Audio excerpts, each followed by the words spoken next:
Hey traders, checking in on the stock market today. We had another Monday morning where we started with bullish vaccine news, very similar to last week. There were some differences that stood out, and we'll check them out in just a moment. Introducing the Chart Guys Swing Report, a weekly digital publication that uses technical analysis to identify long-term market opportunities. Understand the market from a swing trade perspective. Follow institutional money as it rotates from sector to sector, and make the most of the Swing Report's weekly trade opportunities, with key entry and exit levels provided. Performance is tracked and updated weekly. For more information, visit us at chartguys.com. Now, let's check out some charts. So let's first go through this setup. We had pre-market vaccine news. We can see the candle on last Monday when that happened.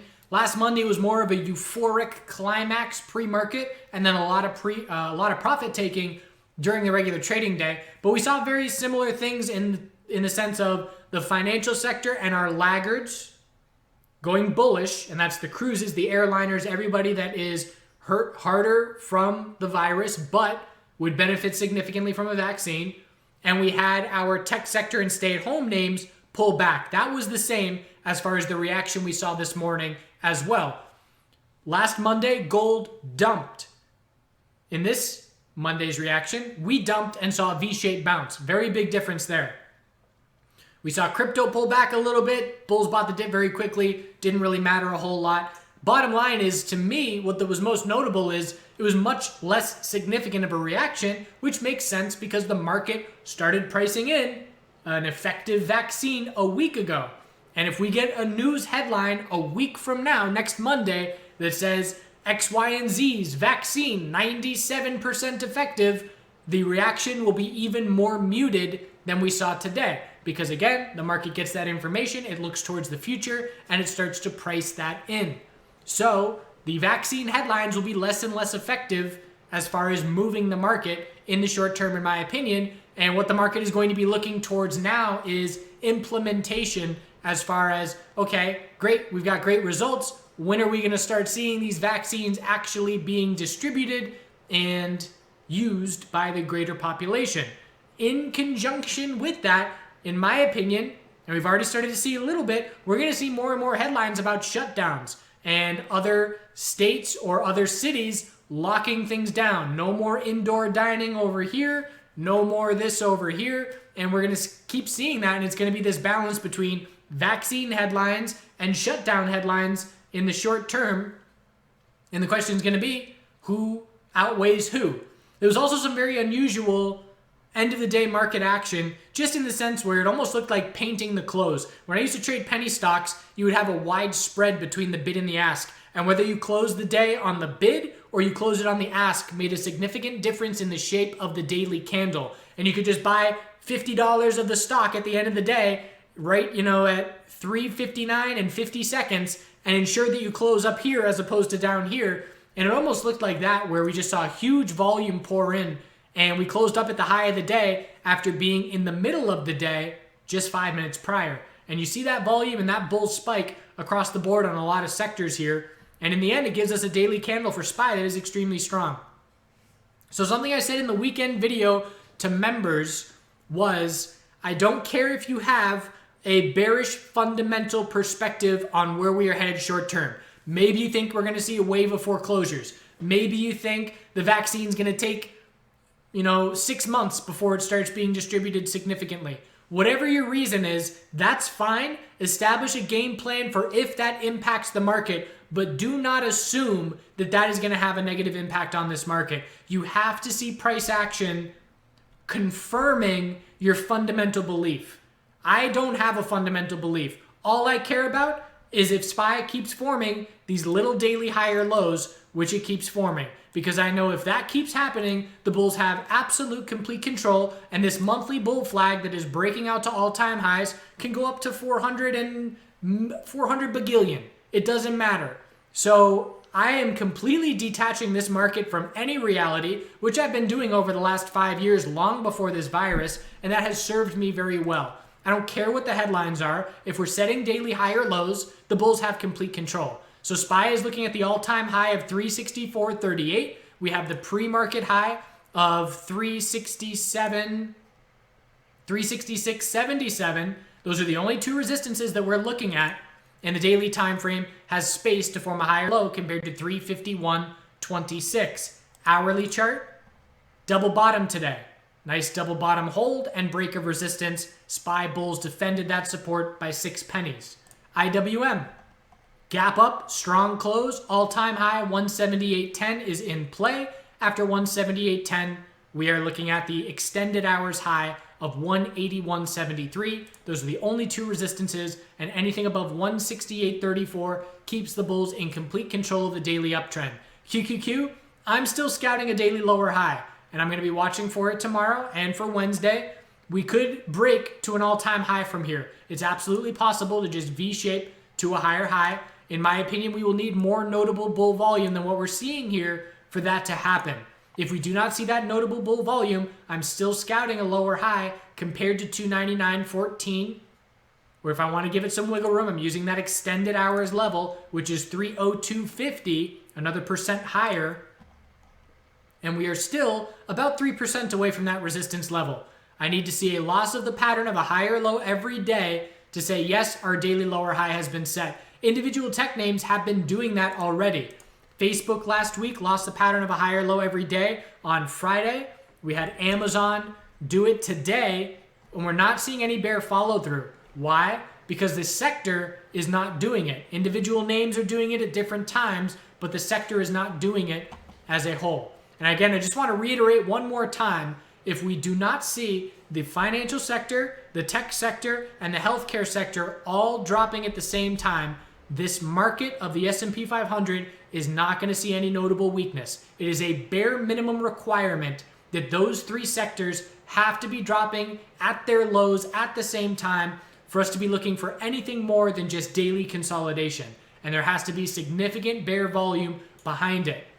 So these are all these criteria that the bears have to see happen for us to believe anything that they try and prove to us. And bulls don't have that criteria.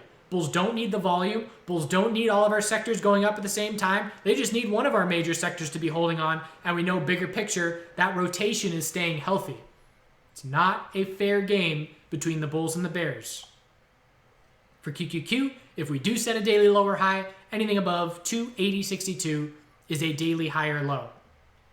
XLF bull break, daily higher low confirmed, and continuation confirmed. This higher low that was set last Thursday was right as the hourly RSI got to about 31. Hourly RSI hitting oversold when looking for a daily higher low is a great time to be scouting for some potential entries. So with that bull break, we're now zooming out to the next resistance level of 27.80, which we did not break. And after 27.80, it's 28.25. Anything above 26.35 is a daily higher low. Healthcare, a little bit shaky. But again, bears have to prove it. If we break 110, that will stand out to me as a little bit of a notable shift into weekly consolidation in the healthcare sector. That is something I'm keeping an eye out for. And it's shaping up right now where healthcare may be the first of our three major sectors to lose the daily higher low support. So maybe we will treat it as a potential canary in the coal mine for a little early signal. Biotech sector, all-time high was hit today. Not a ton of follow-through, but anything above 118.86 is a daily higher low. Let's see what this resistance line is looking like at this point. Trying to find the right anchor point that I like. Meh. Doesn't matter enough to me. Daily uptrend's all we care about. Higher lows on the daily. SMH, testing the all-time high, 202.89.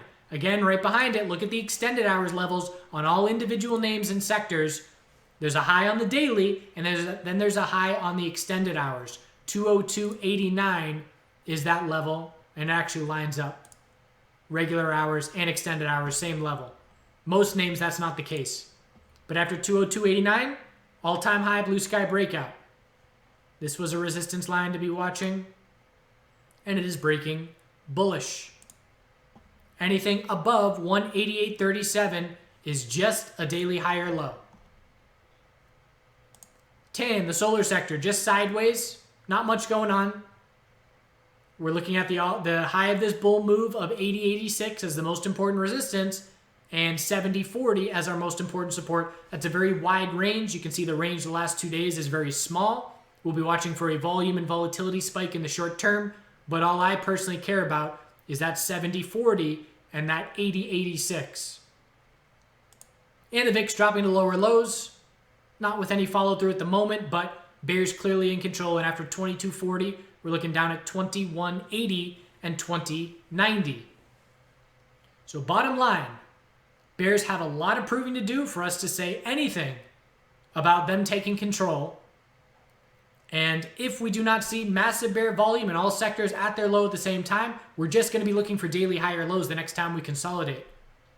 The dollar still has not changed the daily trend in a month. The bulls would have to hold 92.13 and break 93.21 to do so. If we do not break 93.21 this week, the bulls prove nothing to us. Gold. So here's your V-shaped dip. V-shaped dip buying. Let's look at the comparison. Last Monday, waterfall, absolutely crushed. You couldn't give away gold for a certain period of time there. Today, it lasted 1 hour, V-shaped back to where we were, and now we've got an hourly equilibrium forming. I am still in my GLD swing position. I will exit if 1848 breaks with any follow through. If that level does not break, I'll hold it for 20 years. Obviously, the goal is a monthly higher low and a new all-time high. Bulls have a lot of work to do to try and see that shape up. Silver, daily chart still complete control. Daily higher lows being set. It's a stronger daily chart than gold has. And we're looking back up at the recent high of 2601. Hourly equilibrium similar to gold, heading up to test resistance to try and confirm the hourly trend change back to the bulls. GDX is what I wanted to have here. So GDX bulls have to hold 36.73 and break 38.35 to confirm a daily trend change. That's a key resistance level, and that would be a short-term momentum shift back to the bulls for the first time since we topped out just before that vaccine news last week. Oil, daily higher low set, 40.06. 43.06 is now a key resistance. Bears are trying to top fish a 12-hour lower high compared to 43.06. Best case for the bears would be to see a lower high and lower low, which is possible. But for now, we are still in a daily uptrend. So aggressive bears are watching for that top fish. And we'll see if we lose the daily uptrend, which is still intact at this point. Natural gas, daily downtrend confirmed. We knew to be looking for a daily lower high due to the size of this pullback. That lower high is set at 2942. We broke daily support. Daily downtrend confirmed. Weekly consolidation has shifted from a potential bull flag, still looking for a higher low, but no longer likely to be a bull flag. And we'll watch the EMA 12 support. Although, I take that back. That doesn't mean much to me because we fell right through it last time. If we bounced right off it last time, it matters. And that's why going back and looking at previous price history of specific tickers matters. Some names will respect that 12 EMA on whatever time frame to a T, like Bitcoin. Let's look at the Bitcoin 12-hour EMA 12. Bitcoin bulls up at the high of 2020. Look at this 12-hour EMA 12 over the last week and a half. Beautiful guide. If we kept dipping below it and going above it and dipping below it, I wouldn't care about that EMA. But when you continually respect it, I know to pay attention. But the same EMA on one ticker with the most importance has zero importance on another ticker. So that's why you need to go back and compare. So I don't care as much about this EMA 12 because we broke it last time and then V-shaped to a higher high. Bottom line is we're looking for a weekly higher low compared to 178. So that's where we stand in the short term. Let's go to the QQQ today. Picture perfect day trading setups and how they played out. So the 2-minute time frame this morning, I was watching this pattern and I saw a rising wedge forming. So I posted in the chat room, keeping an eye on the QQQ potential 2-minute rising wedge. And that was at about 11 a.m. right around here. We then pulled back. We broke it bearish. So it's again just bull breaks without a ton of follow through. and a nice rising wedge, broke bearish. As soon as it broke bearish, I zoom out. I say, okay, bear break on the 2-minute, but the 5-minute time frame is still looking for a higher low. I then posted in the chat room, most likely scenario, keep an eye out for a potential head and shoulders. And I drew it a little bit differently at that point in time. When I drew it, we were right here, and I drew it something like this. So I was a little bit too soon. We consolidated for an extra 10 minutes. We held a double bottom at 292.08 and 292.07. We set that 5-minute lower high, and then we rolled over, and the bears took control on the loss of the 5-minute uptrend for another $1 plus of downside.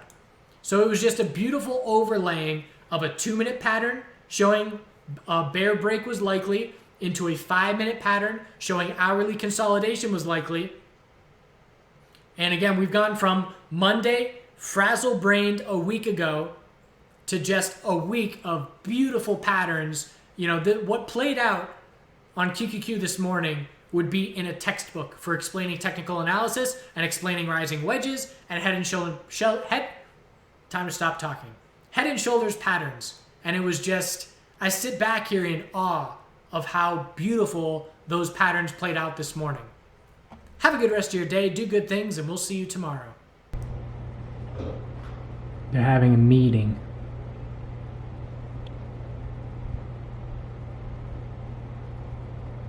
A little bit of a power shuffle going on.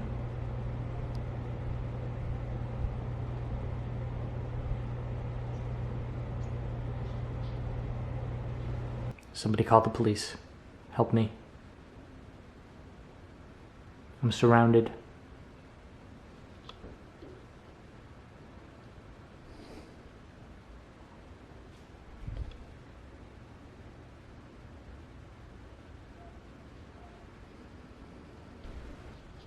We're gonna sneak up on them.